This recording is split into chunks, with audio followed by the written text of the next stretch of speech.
Reit. Ie, Pong. Bosib y byddai hynny'n gweithio? Esgusoda fi, Capten. Gai ofyn beth y ti'n ei wneud? Wel, Pwgl, mae Lieutenant Pong wedi darganfod bod cramen y ddeiar yn cynnwys metel gwerthfawr, a dyna'n union rydyn ni angen i adeiladu ein pod gofod newydd. Ond siwt ydyn ni'n ei gyrraedd? Wel, Busta, dwi ti ddim angen ei gyrraedd. Dwi'n meddwl gallu di ddod o hyd i fetel yn agosach nag o ti'n feddwl. Wir? A dweud y gwir, mae yna beth reit o dy flaen. Lle? Mae e tu ôl i ti nawr. Be? Mae e tu ôl i ti. Be? Sut, sa'n deall? O. Be? O, wyla i? Y can diod hwn, ti'n meddwl? Wrth gwrs, mae wedi ei wneud o fetel.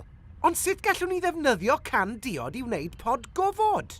Wel, Busta, gellir ailgylchu unrhyw beth sydd wedi ei wneud o fetelau aluminiwm neu ddur. Nid caniau'n unig, ond ffoil, cynhwysyddion bwyd, aerosolau,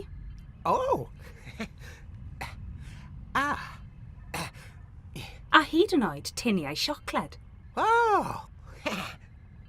Mae'n bosib ei toddi i lawr a'i defnyddio i wneud pethau newydd fel podiau gofod. Wel, wir!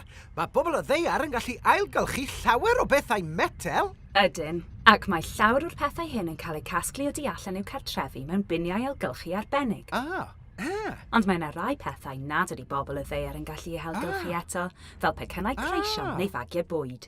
Oes rhaid i rheini fynd i'r sbwriel felly? Oes, Busta. Wela i? Mae pobl o ddeiar yn gallu gweld yn union beth sy'n cael mynd i'r bin ailgylchu yn eu cartref, drwy deipio eu cod post i mewn i'r lleolydd ailgylchu arbennig. Waw, mae hynna'n glyfar. Ond sut yn union mae ailgylchu pethau metel yn helpu'r amgylchedd? Lawr-lwytho ffeil gwybodaeth, please, Pwgl. Iawn, Busta. Mae'r ffeil gwybodaeth yn lawr-lwytho. Pam ailgylchu metelau? 1. Mae ailgylchu yn arbed arian. Mae'n defnyddio llai o ynni ac mae'n rhatach gwneud pethau o ddeunyddiau wedi eu hailgylchu na defnyddio deunydd newydd. 2. Mae ailgylchu yn arbed adnoddau.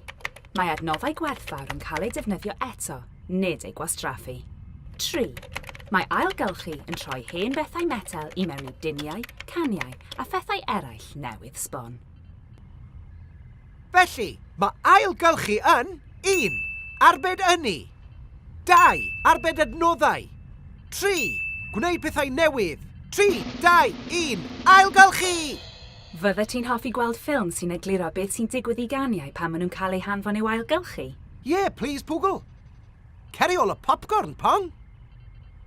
Ailgylchon ni rhyw 3.5 biliwn o ganiau aluminiwm yn y deyrnas gyfunol y llynedd. Dyna ddigon i ymestyn o gwmpas y byd dros 10 gwaith. Dyma sut rydyn ni'n ei wneud. Tynnu caniau o'r sbwriel naill ai a dwylo neu beiriant.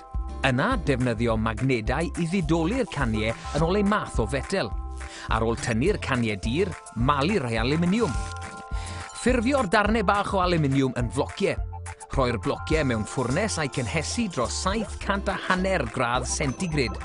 Felly, ydy hyn yn golygu fod modd ailgylchu pob tin a chan, nid rhai diod yn unig? Ydy, Busta.